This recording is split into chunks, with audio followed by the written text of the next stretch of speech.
Bukod sa pagiging Duterte appointee, sino nga ba si retired Justice Andres Reyes Jr., ang hinirang na chairperson ng Independent Commission for Infrastructure? Kilalanin natin sa agenda report ni Ivy Reyes.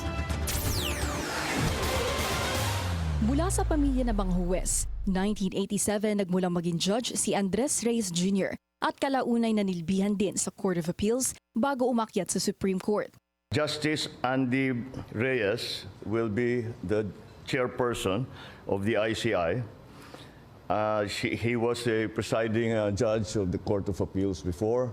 He has been a jurist for a very, very long time with a very good record of honesty and fairness, and a good record of being able to find justice for those who have been victimized. Nang italaga ni former President Rodrigo Duterte sa Supreme Court noong 2017, sinuportahan nito ang ilan sa mga kontrobersyal na kaso sa ilalim ng Duterte administration, gaya ng pagdedeklara ng martial law sa Mindanao nang pumutok ang Marawi Siege. Associate Justice ng natanggal na Chief Justice Maria Lourdes Sereno si Reyes nang ideklara nilang constitutional ang martial law sa Mindanao.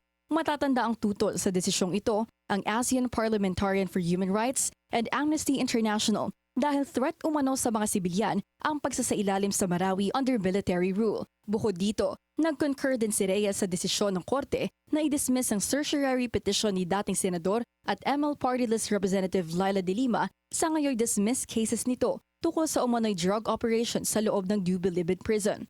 Nagsimula ng magtrabaho ang ICI ngayong araw sa pamumuno ni Reyes kasama sina Commissioners Rosana Fajardo at Babe Singson. Ayon naman sa DBM, huhugutin muna sa executive ang budget ng ICI. Pero sakaling kulangin ito, diretso na mula sa budget o contingent fund ng DBM ang pondo. Sa ngayon, 21.1 million pesos ang nakatalagang budget para sa ICI. Para sa agenda, Ivy Reyes, Billionaire News Channel.